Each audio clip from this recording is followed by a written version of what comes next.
you heard of some weird, wonderful, and sometimes frightening things about hypnosis? Haven't we all? The trouble is, many of these myths prevent people from getting the help that they deserve because they're worried about what might happen when they visit a hypnotherapist. So in this video, I hope to dispel some of the most popular hypnosis myths. Hypnotherapy is a complementary therapy that has been recommended by the British Medical Council in the UK since 1955 for certain health conditions, and it's gaining popularity as a support or a standalone method of helping with many physical and mental challenges, as well as supporting enhanced performance. However, hypnosis has also been a form of entertainment and spectacle for almost as long as for it's been therapy. So are you putting your trust in the sympathetic hypnotherapist or the slick-suited hypnotist? To an extent, some of the myths of hypnosis can be said to make the stage entertainer's job a lot easier. If their audience believes they can do certain things, they're a lot more inclined to go along with it. We often get what we expect. And then there are all the face-palming ways that hypnosis is portrayed in films and in the media. Welcome to your relaxation time. And even therapeutic inventions rolled out as entertainment by very dubious-looking therapists on early morning TV. It's no wonder these myths persist, despite the growing body of scientific and anecdotal evidence against them.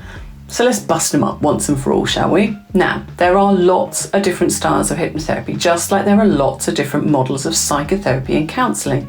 So when I talk about hypnotherapy, I'm referring to clinical hypnotherapy, that which is recognised as a talking therapy. So not the more holistic hypnotherapy, which might include past life regression, and definitely not stage hypnosis, which is fun and very clever, but definitely not therapeutic. So on to the myths.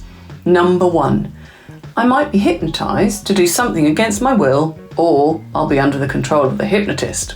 Nope. Even on stage, during a hypnosis show, the subject has to be a willing participant.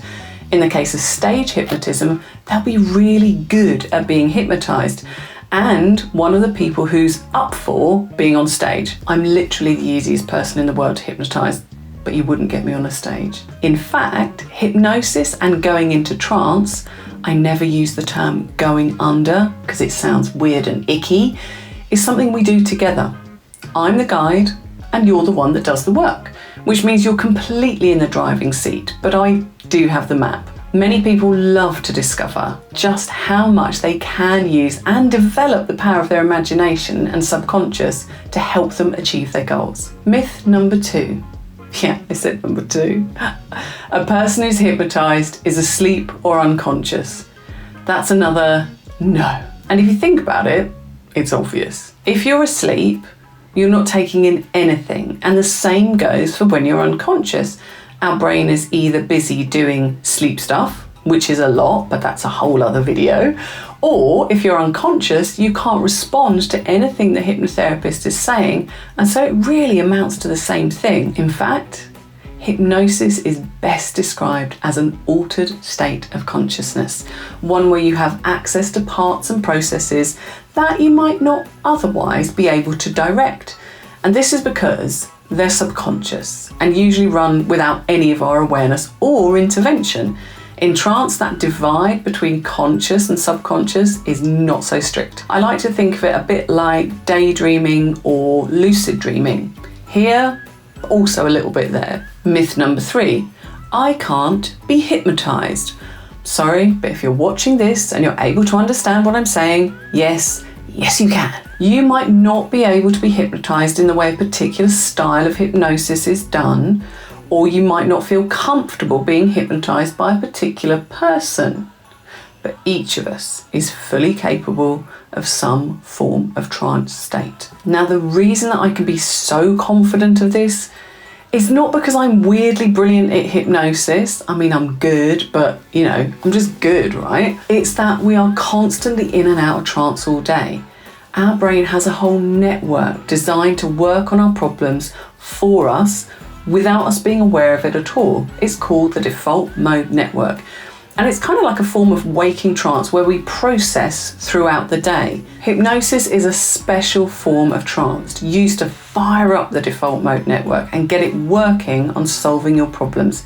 It's easy, straightforward, and because of the way that I work, most people really enjoy it too. Number 4, I'll get stuck in trance forever. Do you know what? I actually don't really know where this one came from, but you're getting the gist of this now. No, you're not Sleeping Beauty, and I am not the evil queen. So you will come back to a normal, waking, conscious state, either when I ask you to, and when you're ready, or if you're super tired or super relaxed, you may just drift off to sleep, but that doesn't actually happen as often as you think it does. Either way, you'll wake up feeling rested, refreshed, and ready to rock. Because even just 20 minutes of trance can help you process a big chunk of information. So you often come to having solved a problem or come to a resolution, or just feeling kind of better with the world, all without having to do very much hard work at all to achieve it. It's pretty cool, huh? Myth number 5. I won't remember anything the hypnotist says. Well, this one, interestingly, is actually sometimes true. Some people drift off into a lovely relaxed state and have no idea what's been said to them. I often fall up into that category myself. Other people will remember every word you say, and some people will drift in and out as they go. Either way, you're in hypnosis and your mind is doing the work. There are some more traditional schools of thought now who believe that you need amnesia in trance for it to work. This is losing some momentum as a theory because the methodology is changing and updating all the time. In the same way that some people look like they're asleep in trance and some people move a lot, and if people work with children, they can be wandering around chatting and playing while in trance, it really isn't important. Trance will still work. Ah yes, we have one final myth to dispel. No, I promise I will not make you dance like a chicken. Not because it isn't possible to get people to do that, but because, you know what, as a hypnotherapist, there's not much therapeutic value.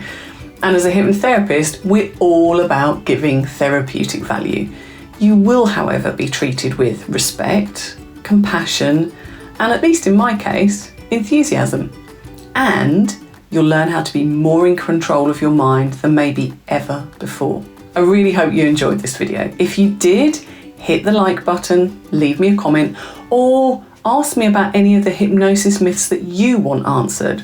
For more information, get in touch with me, and to see more videos like this, or to get my latest guided relaxations, visualizations, and hypnosis meditations, just hit the subscribe button and get reminders. Thanks for watching, and I'll see you soon.